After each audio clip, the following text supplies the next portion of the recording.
Tony Fergusson ने सबको चौंका दिया। मिस्ट्रिस बॉक्सिंग का अब तक का सबसे शानदार कार्ड। दोस्तों जो भी हमने इस बार मिस्ट्रिस बॉक्सिंग में देखा, शायद ही किसी ने उम्मीद की होगी। एक ऐसा इवेंट जहां पुराने लेजेंड और फाइटिंग के असली फैंस सब एक ही रिंग में अपनी नई कहानी लिखते हुए नजर आए। और सबसे बड़ा मोमेंट, टोनी फर्ग्यूसन की वापसी। भाइयों टोनी फर्ग्यूसन ने 41 की उम्र में चैंपियन बने। किसी इंसान ने सोचा भी नहीं होगा कि जो लगातार 8 हार का सामना करने के बाद वो वापसी करेगा। आज टोनी फर्ग्यूसन चैंपियन बन गया और ये कोई नॉर्मल बेल्ट नहीं है, कोई टाइटल नॉर्मल टाइटल नहीं है, ये एक असली चैंपियनशिप बेल्ट है। भाई ये वीडियो बनाते हुए मुझे बहुत खुशी हो रही है कि टोनी फर्ग्यूसन की वापसी हो चुकी है। मैं चाहता था कि वो जीत जाए और वो जीत गया। फाइट खत्म होते ही टोनी की आंखों में आंसू आ गए और वो पल एक ऐसा पल था, वो एक सिर्फ जीत नहीं थी, ये टोनी फर्ग्यूसन की पूरी ज़िंदगी की लड़ाई की जीत थी। अब भाई उस मैच के बारे में बात कर लेते हैं कि मैच में हुआ क्या था। सोल्ट पापी वर्सेस टोनी फर्ग्यूसन। भाई वो सोल्ट पापी का नॉकआउट पावर और टोनी की गिरती हुई परफॉर्मेंस, सब कुछ एक तरफा झुका हुआ लग रहा था, लेकिन टोनी ने वो दिखा दिया जो जिसने किसी ने उम्मीद भी नहीं की होगी। फाइट की शुरुआत में ही टोनी फर्ग्यूसन ने अपने सिग्नेचर स्टाइल में प्रेशर डालना शुरू कर दिया और सोल्ट पापी को कॉर्नर में धकेल रहा था, बॉडी शॉट्स मार रहा था और हर राउंड में धीरे धीरे उसकी स्पिरिट तोड़ रहा था।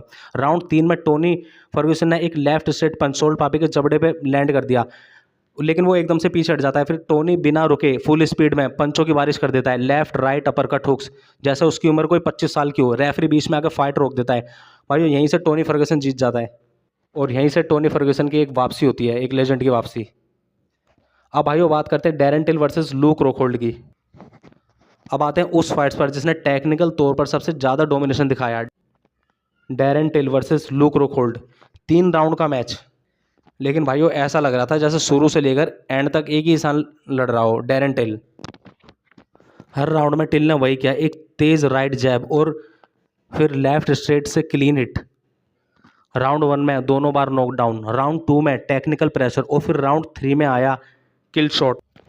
ऐसा हुक और ऐसा इम्पैक्ट कि लूक होल्ड ज़मीन पे गिर गया और मुझे लगता है ये शायद तब तक का सबसे ब्रूटल नॉकआउट था जो लूक ने झेला। डैरेन टिल की एक बात तो क्लियर है कि वो अभी भी अपने प्राइम पर है, उसके पंच में अभी भी वो ताकत है। अब भाइयों बात करते हैं डिलोन डेनिस वर्सेस वॉरेन की। भाइयों वॉरेन नाम का एक बॉक्सर जिसने एमएमए में पैर रखा, लेकिन शायद उसे नहीं पता था कि डेनिस का असली गेम ग्रैपलिंग है। जैसे ही उसने टेक डाउन दिया, डेनिस ने उसको चौखोड़ लगा दिया और 15 सेकंड में फाइट खत्म। डिलन डेनिस के बारे में चाहे को लोग कुछ भी बोले, लेकिन उसने ये साबित कर दिया कि उसकी बीजेजे स्किल्स अभी भी टॉप लेवल पर है।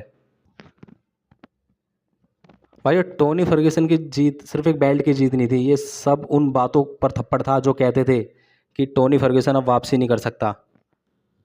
और डैरेन टिल ने खुद को रिबिल्ड किया और दिखा दिया कि वो अभी भी डेंजर है। और डिलन डेनिस ने एक बार फिर से अपना नाम रेलिवेंट कर दिया और इस बार पंच से नहीं, सबमिशन से। अब भाइयों एक सवाल ये आता है कि क्या टोनी फर्ग्यूसन को और फाइट्स मिलेगी। भाइयों अगर आप फाइटिंग के पुराने फैन हो और टोनी फर्ग्यूसन की जीत को देखकर अगर आपकी आंखें भी नम हो गई तो यकीन मानिए भाइयों आप अकेले नहीं थे। इस इवेंट ने दिखा दिया कि भाई कभी भी किसी को ख़त्म नहीं समझना चाहिए, चाहे वो 8 हारों के बाद का टोनी हो। उसने 8 हारों के बाद भी जीत हासिल कर ली। भाइयों अगर आपको वीडियो पसंद आई तो वीडियो को लाइक कीजिए, चैनल को सब्सक्राइब कीजिए। मिलते हैं आपको नेक्स्ट वीडियो में, तब तक के लिए बाय बाय।